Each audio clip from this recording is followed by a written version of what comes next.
Hi to all, అందరికీ నమస్తే అండి. Welcome to my channel happy mother. ఇవాళ నేను మా ఇంట్లో సేమియా పాయసం అయితే చేస్తున్నాను. ఇంట్లో డ్రై ఫ్రూట్స్ కూడా ఏమీ లేవండి, ఓన్లీ నెయ్యి మాత్రమే ఉంది. మా బాబు సడన్గా సేమియా పాయసం చెయ్యి మమ్మీ అనేసి అయితే అడిగారు. ఇంకా నా బాబు కోసం ఉన్న నెయ్యితోనే సేమియా పాయసం అయితే స్టార్ట్ చేశానండి. ఇంకా ప్రాసెస్లోకి వెళ్ళిపోతే స్టవ్ పైన గిన్నె పెట్టేసుకొని దాంట్లో 2 స్పూన్స్ నెయ్యి వేసుకోవాలండి. దాంట్లో సేమియా మొత్తం వేసేసుకొని లైట్ బ్రౌన్ కలర్ వచ్చేంత వరకు వేయించుకోవాలి. నెయ్యిలో సేమియాను వేగిస్తున్నప్పుడు చక్కటి స్మెల్ అయితే వస్తుందండి. ఇంకా లైట్ బ్రౌన్ కలర్ లోకి వచ్చిన తర్వాత 1 గ్లాస్ మిల్క్ అయితే తీసుకోవాలి. అండ్ ఇక్కడ నేను ప్యాకెట్ పాలను అయితే వాడుతున్నానండి. సో 1 గ్లాస్ అయితే ఉంటాయి ఆ ప్యాకెట్ పాలు.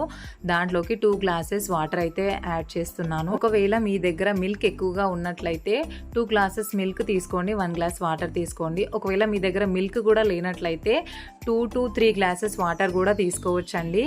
ఇప్పుడు ఈ మిశ్రమాన్ని అంతటిని చక్కగా కలిపేసుకొని స్టవ్ సిమ్లో పెట్టేసుకొని మూత పెట్టేసుకొని పాలన్నిటిని చక్కగా మరిగించుకోవాలి. మీ దగ్గర ఇలాచీ ఉంటే ఇలాచీని డైరెక్ట్ గా వేసినా సరే, లేదంటే పౌడర్ గా చేసి వేసుకున్నా సరే అండి. చక్కటి స్మెల్ అయితే వస్తుంది. 5 నిమిషాల తర్వాత మూత తీసేసుకొని మిశ్రమాన్ని అంతటిని చక్కగా కలిపేసుకొని దీంట్లో మీ టేస్ట్ కి తగ్గట్టుగా షుగర్ యాడ్ చేసుకోవాలండి. ఒకవేళ మీ దగ్గర డ్రై ఫ్రూట్స్ ఉన్నట్లయితే ముందుగా నెయ్యిలో డ్రై ఫ్రూట్స్ వేయించుకొని ఒక ప్లేట్ లో పక్కన తీసి పెట్టుకోవాలండి.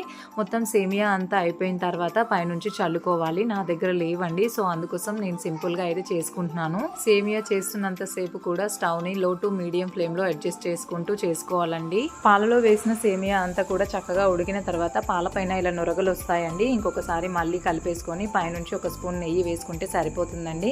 ఇంకా వేడి వేడిగా తినేయొచ్చు. ఈ సేమియా పాయసానికి ఎక్కువ రుచిని తీసుకొచ్చి పెట్టేది కేవలం నెయ్యి మాత్రమేనండి.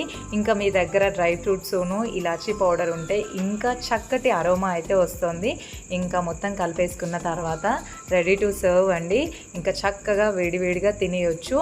ఒకవేళ లేదు అనుకుంటే కాస్త చల్లారిన తర్వాత ఫ్రిడ్జ్లో పెట్టుకొని చల్లగా కూడా తినేయొచ్చండి. టేస్ట్ మాత్రం చాలా చక్కగా ఉంటుంది. ఒకసారి మీరు కూడా ట్రై చేసి చూడండి.